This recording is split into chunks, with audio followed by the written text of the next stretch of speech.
اعمليها مرة في الأسبوع وصدقيني مش هتندمي. يا لهوي على الترطيب اللي بيديه للبشرة وعلى جماله. أنا المرطب بتاعي كان خلصان، وأنا بشرة مختلطة في الشتا بتجف معايا، وكلنا أغلبيتنا بشرتنا بتجف معانا في الشتا. طبعا البشرة الجافة ضروري ضروري تعمليه. طب تعالي أقولك المكونات بتاعتنا كانت عبارة عن إيه ويلا بينا نعمله. انا اخدت معلقه صغيره من جل الصبار، واخدت معلقه صغيره من اللبن اللي هو الحليب. خدت معلقه ومعلقه وقلبتهم، هو هيبقى سايل معاكي خالص. حتى هتلاقوني يعني في الفيديو متبهدله معاكم، بس مش مشكله، هيديني نتيجه تحفه انتوا هتشوفوها.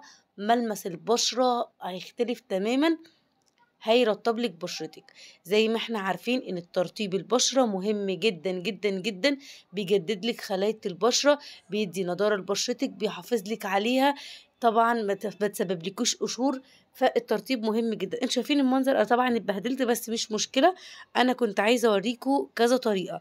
اول طريقة اللي انت ممكن توزعيه بالفرشة وتسيبيه، او الطريقة التانية ان انت هتجيبي منديل، او سوري هتجيبي قطنة وهتحطيها في الوصفة بتاعتك، وتبدأي ان انت توزعيها وتسيبيها. يبقى احنا كده عملنا طريقتين في الفيديو. ايه هما؟ ان انت تقدري توزعي الماسك بتاعك بالفرشة، او تقدري ان انت تستخدمي قطنة وتحطي كده في الوصفة بتاعتك وتمسحي. شايفين القطنة مطلعة بلاوي، بتفتح لك البشرة على المدى الاستخدام.